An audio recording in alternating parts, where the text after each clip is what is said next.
အခုပြောပြချင်တဲ့ topic က stock issue မှာကျွန်တော်တို့ usage တွေဘယ်လိုထွက်မလဲဆိုတဲ့အကြောင်းပြောပြမယ်။နံပါတ်1က closing stock count sheet ကိုကျွန်တော်ထုတ်မယ်။ stock closing stock taking လုပ်မယ်။လုပ်ပြီးရင်ကျွန်တော်တို့ usage ကိုcalculate လုပ်မယ်။ဒါလေးကျွန်တော်စပြပြမယ်။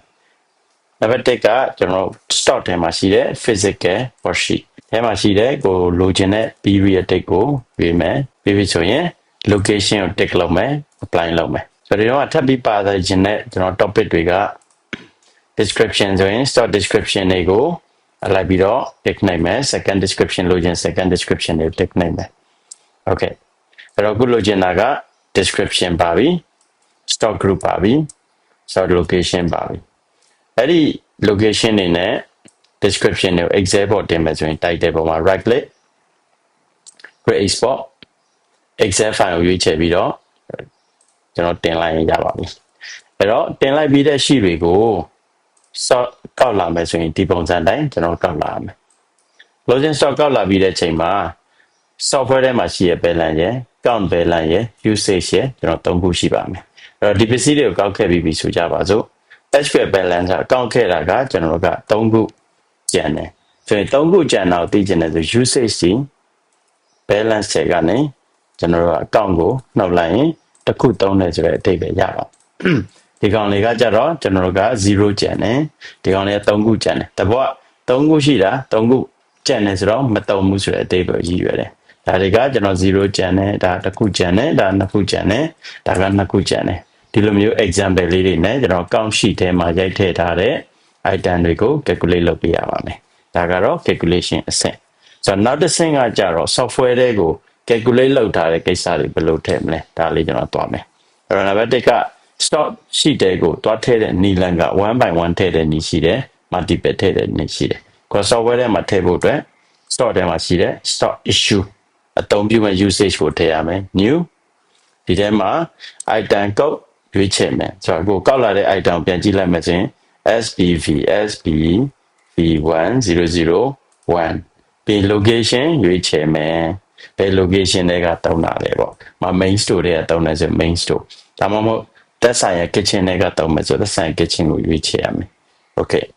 ပြီးတော့မှဘယ် project လဲအဲဆိုကိုက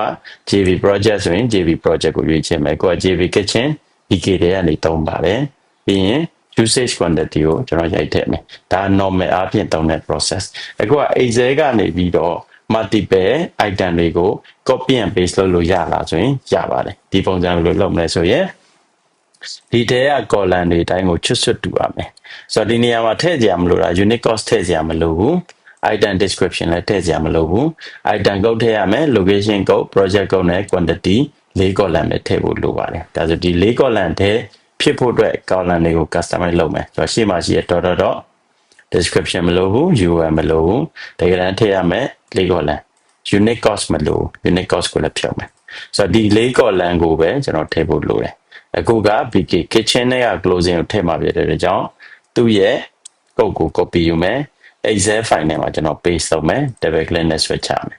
ဆိုတော့ project ကကြတော့ letto နေတူစားပဲဒီမှာရှိတဲ့ project code ကိုရေးမယ် paste လုပ်မယ်အဲ့တော့ဒီ closing stock တွေကိုထည့်ဖို့အတွက် column အရေးအတွက်ကိုပြန်ကြည့်ရင်ဒီမှာက item description location project နဲ့ balance တွေဖြစ်နေတယ်ဒီကောင်တွေကိုကျွန်တော်တို့က software ထဲမှာရှိတဲ့ပုံစံအတိုင်းတူအောင်လိုက်လုပ်မယ်အဲ့တော့ color အပြင်ခြေလိုက်ရင် item code ထဲမှာပါရမယ့်ကောင်ဒါပါမယ် location ပါမယ် project ပါမယ် usage ဒီလေး column ကိုထည့်ဖို့အတွက်ဆိုရင်ပိုနေတဲ့ column တွေကျွန်တော်ဖယ်ပြရပိုနေတဲ့ column ဖယ်ဖို့အတွက် right click cut နောက်ဆုံးကျွန်တော်တို့ကယာယီရွှေ့မယ် insert cut cell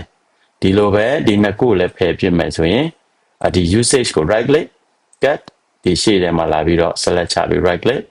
insert cut cell ဆိုရင်ကျွန်တော်လိုချင်တဲ့ link ကိုရပါပြီဒီ usage ကိုပဲတွင်လိုက်ရုံပဲ okay အဲဆို usage ကိုတွင်ဖို့အတွက်ဆိုရင်ဒီနေရာမှာရှိတဲ့အကြမ်းမြင်ခု calculate လုပ်ထားတဲ့ဒီအပေါ်ရန် item 9ခုနဲ့ sample ကြည့်ပါမယ်အဲ့တော့ဒီ9ခုကို select လုပ် column နဲ့4 column line က9 line ဒီဆဲကွက်လေးကိုပဲ right click copy ယူမယ် software ကိုပြန်သွားမယ်ဒီနေရာလေးမှာကျွန်တော်တို့က paste လုပ်ပါမယ် new ခေါ်ပြီးရင်တဲ့နဲ့4 column ပဲရှိရမယ် no data to display နေရာမှာ right click paste from excel ကိုရွေးမယ် ဒီနေရာမှာ import function only copy excel နေကျွန်တော် copy ထည့်မယ်ဒီနေရာမှာတော့ data တွေက check validate ကတော့ကိုယ့်အကူလောက်ရမယ်ဆိုတာမျိုးဝန်နေပြပေးထားတယ် okay နိုင်မယ်ဆိုရင်တော့ item 9မျိုးဒီထဲဝင်လာပြီအဲ့တော့ကျွန်တော်ဒီထဲမှာမထည့်ခဲ့တာက stock description မထည့်ခဲ့ဘူး group တွေမထည့်ခဲ့ဘူး um တွေမထည့်ခဲ့ဘူးသို့တော့ system ကအကုတ်တာမှန်ရင် auto ပေါ်ပေးလိုက်မယ်ဒါကို check လုပ်မယ်ဒီဘေးနားမှာရှိတဲ့ um auto ပေါ်ပေးတယ် stock group auto ပေါ်ပေးတယ် description auto ပေါ်ပေးတယ်ဒါဆိုရင်တော့ကျွန်တော်လိုချင်တဲ့ stock usage တွေပြီးသွားပါပြီပြီးပြီဆိုရင်တော့ save နှိပ်ပေးရပါမယ် okay နှိပ်ပေးရပါမယ် okay